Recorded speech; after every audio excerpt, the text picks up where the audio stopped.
اول مستحيل مع برج العذراء هو انه مستحيل يبقى سطحي، مستحيل يشوف الحاجات من بره، وعشان كده مستحيل يحب حد مثلا عشان شكله او عشان هو جميل او عشان صفة خارجية فيه. دايما بيبص للجوهر، بيبص للناس من جوه. بيبص للي جواك، مش بيبص للي براك، مش بيبص للشكل، او حتى مش بيبص للتصرفات اللي من بره.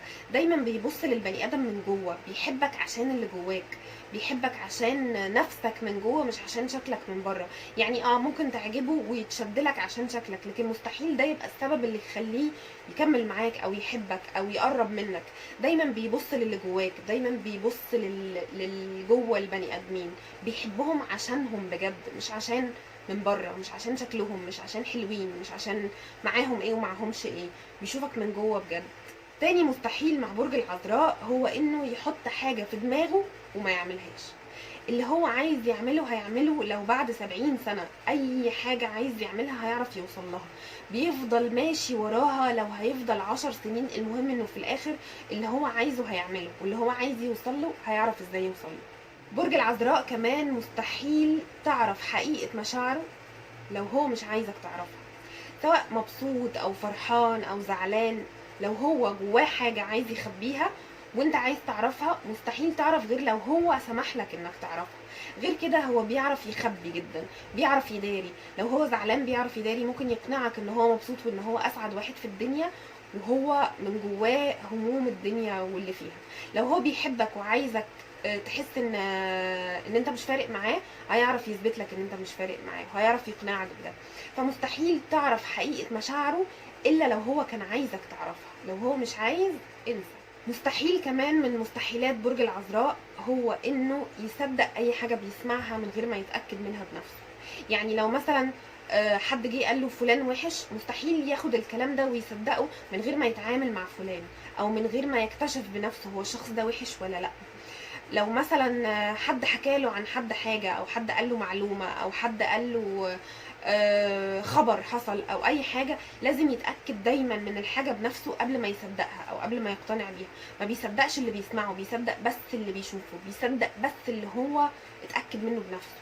مستحيل كمان من مستحيلات برج العذراء هو انه يعايرك بحاجة حكتها له.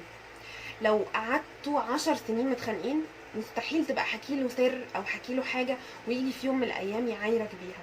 طالما استأمنتوا على حاجة بتدفن جواه وبيقفل عليها.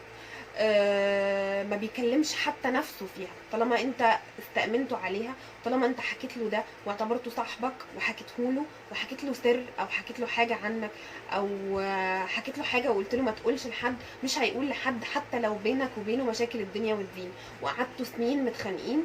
مش هيستغل ده ضدك ولا في يوم من الايام. مستحيل كمان من مستحيلات برج العذراء هو انه يتضايق منك وما يجيش يلومك وما يجيش يعاتبك ويقولها لك كده في وشك، انا زعلان منك عشان 1 2 3 4.